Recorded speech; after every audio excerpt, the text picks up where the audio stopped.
এইটো হৈছে যে মোৰ কেম্প হৈছে, মোৰ ৰাস্তাটো বন্ধ হৈছে মানে ৰাস্তা পদূলি দিয়া নাই।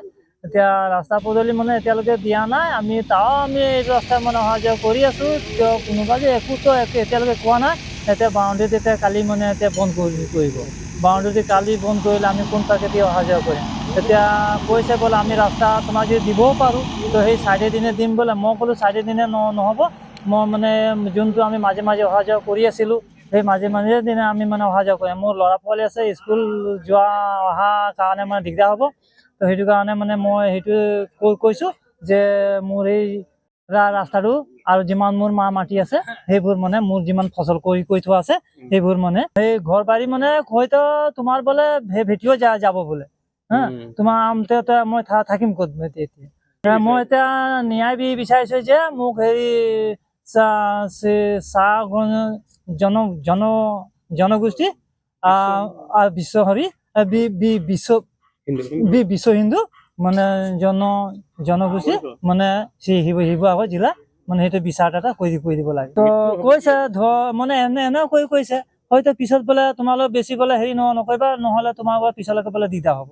মানে পোনপ্ৰথমে আমি গম নাপাইছিলো যে ইয়াত এনেকুৱা এটা চক্ৰান্ত বা কিবা হৈ আছে। কিন্তু আমাক জিতেন ৰবিদাস, যিটো আমাৰ চাহ জনগোষ্ঠীৰ এজন দৰিদ্ৰ পৰিয়ালৰ লোক, তেওঁ মানে আমাৰ বিশ্ব হিন্দু মহাসংঘ শিৱসাগৰ জিলাক এখন ৰিটেন তেওঁ হাতেৰে আমাক কমপ্লেইন এখন লিখি দিছিলে যে মোক ন্যায় লাগে বুলি। তো তেওঁতো বাৰু দৰিদ্ৰ পৰিয়াল, তেওঁতো চবতে যাব নোৱাৰিব। গতিকে আমি সংগঠন দিয়াৰ কাৰণে আমাৰ এই সংগঠনটো পোনপ্ৰথমে ক'ব বিচাৰিছোঁ আমাৰ ধৰ্মীয় সংগঠন হয়। তো গতিকে আমাৰ হিন্দুৰ ওপৰত যদি কিবা এটা অন্যায় অত্যাচাৰ হয়, আমি আগৰ পৰাই মাত মাতি আহিছোঁ আৰু মাত মাতি যাম ৰাইজৰ আশীৰ্বাদ লৈ। তো গতিকে আমি আইনৰ ভিত্তিত আমি গৈছোঁ। আমি পোনপ্ৰথমে আমাৰ মাননীয় নাজিৰা সমজিলা আয়ুক্ত মহোদয়া বাইদেউক আমি লগ কৰিলোঁ। তেখেতক এখন আমাৰ বিশ্ব হিন্দু মহাসংঘৰ তৰফৰ পৰা আমি এখন মেমৰিয়াম আগবঢ়ালোঁ। তাৰ পিছত প্ৰতিলিপি প্ৰেৰণ কৰিলোঁ আমি বিশ্ব হিন্দু মহাসংঘ কেন্দ্ৰীয় সমিতিলৈ।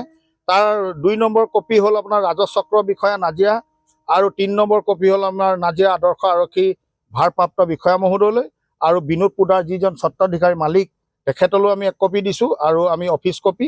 গতিকে আমি এটাই কথাই আমি ভাবিছোঁ যে তেওঁ ব্ৰিটিছৰ দিনত অহা যোৱা কৰি থকা মূল পথটি যাতে প্ৰশাসনে পুনৰ বিচাৰ এটা কৰি তেওঁ ঘূৰাই দিয়ক। এইজন দৰিদ্ৰ পৰিয়ালৰ লোক।